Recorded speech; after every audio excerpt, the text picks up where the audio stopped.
नमस्कार बच्चों। आज हम हिंदी व्याकरण के पाठ 2 वर्ण विचार के बारे में जानेंगे। बच्चों, जिस प्रकार ईंट से ईंट जोड़कर भवन बनाया जाता है, उसी प्रकार ध्वनि से वर्ण, वर्णों से शब्द और शब्दों से वाक्य बनता है। आइए अब हम देखेंगे कि वर्ण क्या है। वर्ण भाषा की सबसे छोटी इकाई है।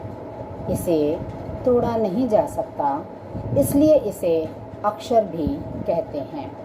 उदाहरण के लिए छोटी ई, क, प, आ, ध, म, ल, स आदि सब वर्ण के उदाहरण हैं।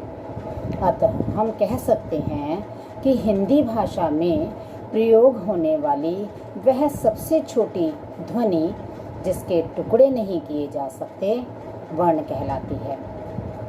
आइए अब हम देखते हैं कि वर्णमाला क्या है।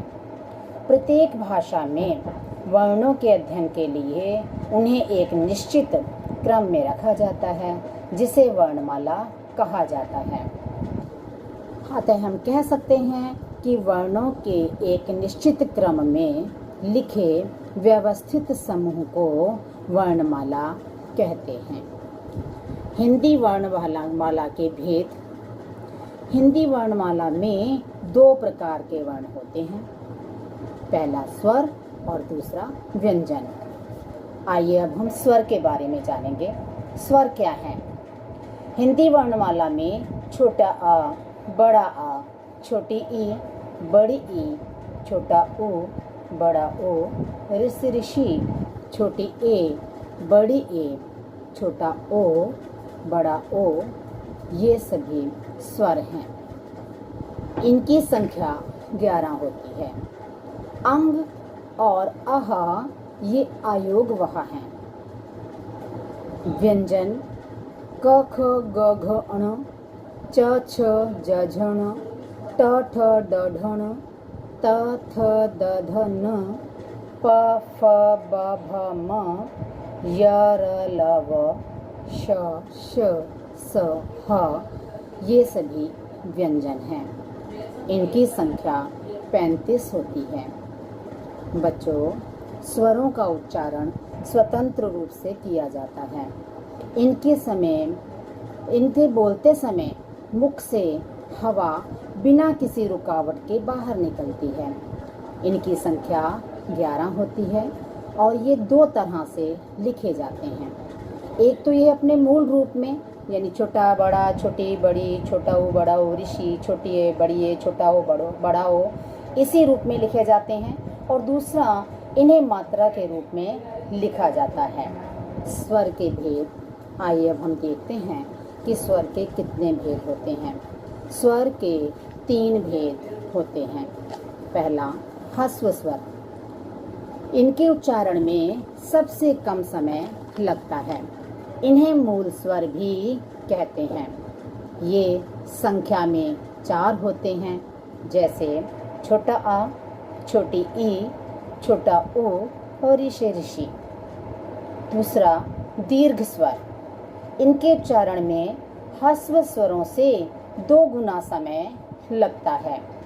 ये संख्या में 7 होते हैं। बड़ा अ, बड़ी ई, बड़ा ओ, छोटी ए, बड़ी ए, छोटा ओ, बड़ा ओ। तीसरा, प्लुत स्वर। इनके उच्चारण में ह्रस्व स्वरों से 3 गुना या उससे भी अधिक समय लगता है। प्लुत स्वरों को दिखाने के लिए उसके बाद हिंदी का अंक में 3 जैसा अक्षर लिखते हैं। जैसे ओम में ओ प्लुत स्वर है। अन्य वर्ण। बच्चों, कुछ अन्य वर्ण भी हैं जिन्हें हम स्वर कहते हैं। आइए अब हम उनके बारे में भी जानेंगे। अनुस्वार। इसका उच्चारण नाक से होता है, जैसे जंगल, शंख, तिरंगा आदि। अनुनासिक। इनका उच्चारण नाक और गले दोनों से होता है। इनका चिन्ह चंद्र बिंदु होता है, जैसे आँख, चांद, गांव आदि। विसर्ग, इसका उच्चारण ह की तरह होता है, जैसे प्रातः, नमः, प्रायः, आगत। इसका उच्चारण आ तथा ओ के मध्य की ध्वनि औ के रूप में होता है। इसका प्रयोग अंग्रेजी से हिंदी में आए अनेक शब्दों में होता है, जैसे कॉलेज, डॉक्टर, टॉफी, रॉकेट आदि। आइए अब हम स्वर तथा उनकी मात्राओं के बारे में जानेंगे। स्वर दो प्रकार से लिखे जाते हैं, एक अपने मूल रूप में, जैसे छोटे आ से अनार, बड़ा आ से आम, छोटी ई से इमली, बड़ी ई से ईख, छोटा ऊ से उल्लू, बड़ा ऊ से ऊन आदि।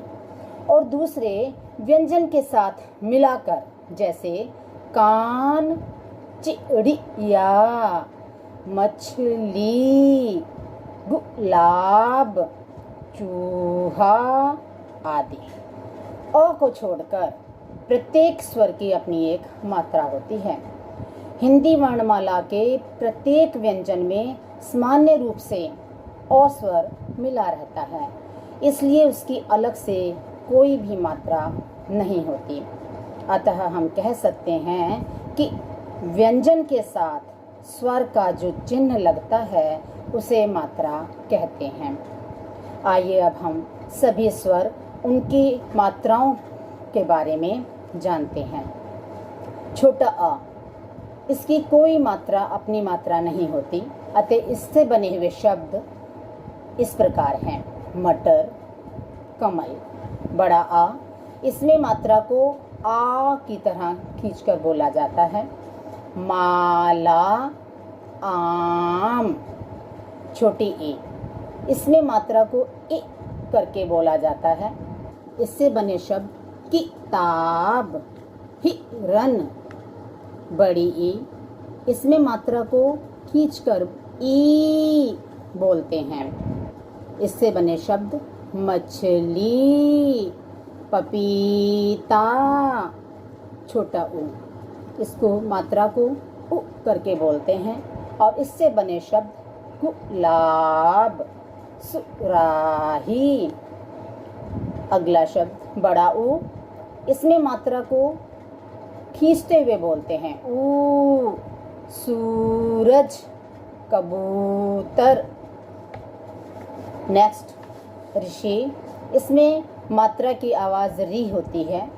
कृषक, ऋषि। छोटी ए, इसमें मात्रा ए करके बोली जाती है और इससे बने शब्द होते हैं केला, शेर। बड़ी ए, इसकी मात्रा को ए करके बोला जाता है और इससे बने शब्द हैं सैनिक, पैसा। छोटा ओ, इसकी मात्रा को ओ बोलते हैं और इससे बने शब्द होते हैं मोर, धोबी। और अगला है बड़ा ओ, इसकी मात्रा को औ बोलते हैं और इससे बने शब्द हैं औरत, कौवा। बच्चों, आज हमने वर्ण विचार के अंतर्गत स्वर के बारे में अच्छी तरह से विस्तार पूर्वक जाना। अगले भाग में अब हम व्यंजन के बारे में विस्तार पूर्वक पढ़ेंगे। आप आज के इस भाग का अध्ययन ध्यान पूर्वक करें ताकि इससे संबंधित मिले हुए कार्य को करने में आपको कोई परेशानी ना हो। आज के लिए बस इतना ही। धन्यवाद।